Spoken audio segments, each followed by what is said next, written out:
سرکار کریم سید عالم صلی اللہ تعالی علیہ وآلہ وسلم نے ارشاد فرمایا، جو اپنے بھائی کی مدد میں لگا رہتا ہے رب ذوالجلال اس بندے کی مدد فرماتا ہے۔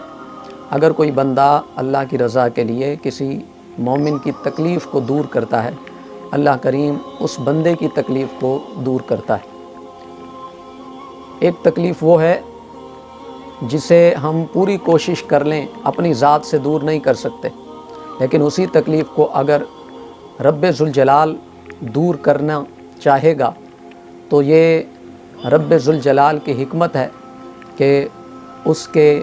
کرم سے وہ مسئلہ فوراً حل ہو جاتا ہے۔ تو اس لیے سرکار کریم علیہ السلام نے ارشاد فرمایا کہ جو دوسروں کی مدد میں لگا رہتا ہے اللہ اس بندے کی مدد فرماتا ہے۔ ایک اور حدیث پاک میں سرکار کریم علیہ السلام نے ارشاد فرمایا، جس نے کسی مومن کی تکلیف دنیا میں دور کی، یعنی دنیا میں سے کوئی ایک اس کی تکلیف کو اس نے دور کر دی، اس کے ساتھ چلا گیا، اس کا کام کرا دیا، اس کی وجہ سے اگر کسی مومن بندے کی تکلیف دور ہوتی ہے، سرکار کریم علیہ السلام ارشاد فرماتے ہیں رب ذوالجلال دنیا اور آخرت دونوں کی تکلیفیں اس کی دور فرما دیتا ہے۔ موجودہ حالات میں سیلاب زدگان پورے پاکستان میں، جنوبی پنجاب میں اور اندرون سندھ کے اندر اور بلوچستان میں تمام تر علاقوں میں خطرناک صورتحال ہے، اور مسلمانوں کی ایسی ابتر حالت ہے جو بیان نہیں کی جا سکتی، اور امت مسلمہ پر ایک عجیب کڑا وقت ہے۔ اسے آپ بہت سارے لوگ ہم دیکھ رہے ہیں کہ قدرتی آفت اسے کہہ رہے ہیں، کوئی کہتا ہے کہ یہ اللہ کا عذاب ہے، اور کوئی اس کو کیا نام دے رہا ہے۔ میں صرف اتنا کہوں گا کہ اگر دیکھا جائے تو سیلاب چونکہ پاکستان میں ہر دوسرے سال آ رہا ہوتا ہے، لیکن اس کا آج تک کوئی مستقل علاج نہیں کیا گیا۔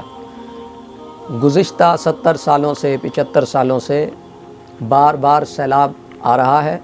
تو یہ حکمرانوں کی یقیناً نااہلی ہے، اور حکمران نہ جانے کس کے اشارے پر امت مسلمہ اور بالخصوص اہل پاکستان کو بھکاری بنانا چاہتے ہیں۔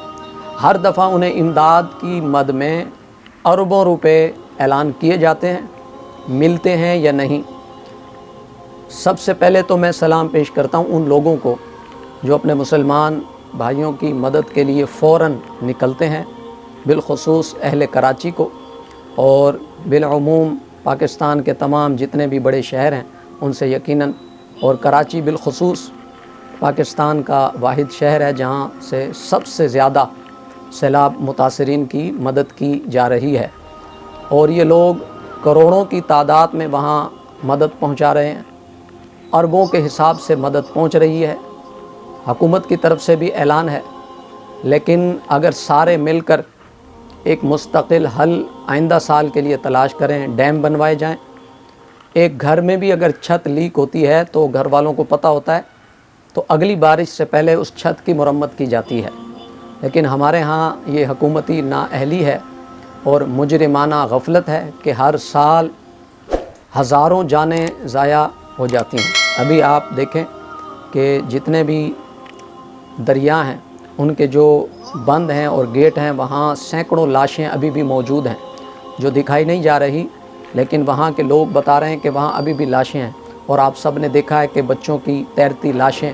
درختوں پر لوگ چڑھ کر اپنی جان بچا رہے ہیں۔ تو ان تمام صورتحال کو دیکھتے ہوئے یہ حکومت وقت کو سوچنا چاہیے اور منصوبہ سازی کرنی چاہیے کہ ہر سال آپ اربوں روپے کی امداد ضائع کرتے ہیں، اس سے بہتر ہے کہ یہ امداد اس سال تو ہو گئی،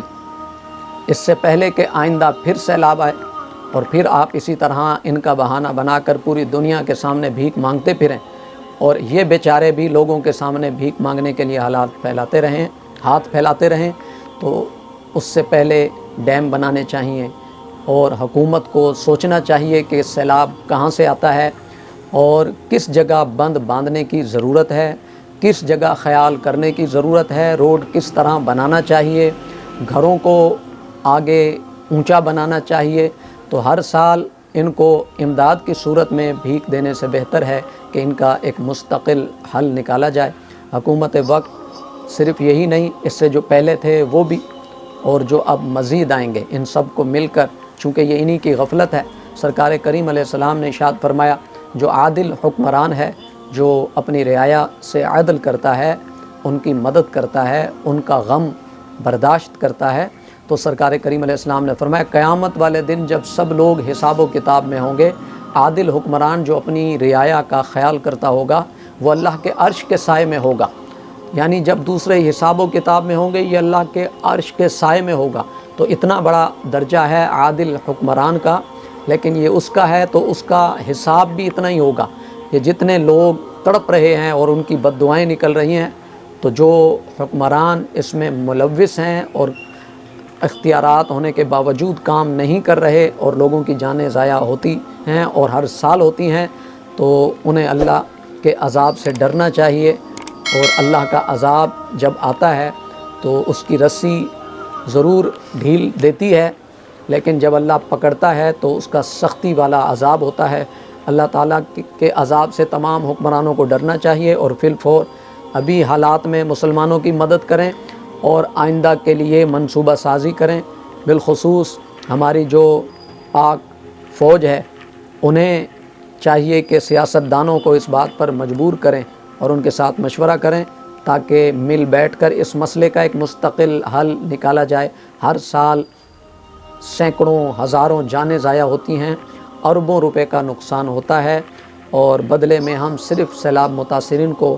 چند چاول کے ٹکڑے دیتے ہیں اور چند بسکٹ اور پانی کی بوتلیں پہنچانے کے بعد ہم سمجھتے ہیں کہ حق ادا ہو گیا، لیکن وہ زندگی بھر حکمرانوں کو بد دعا دیتے رہیں گے۔ لہٰذا جتنے بھی لوگ ہیں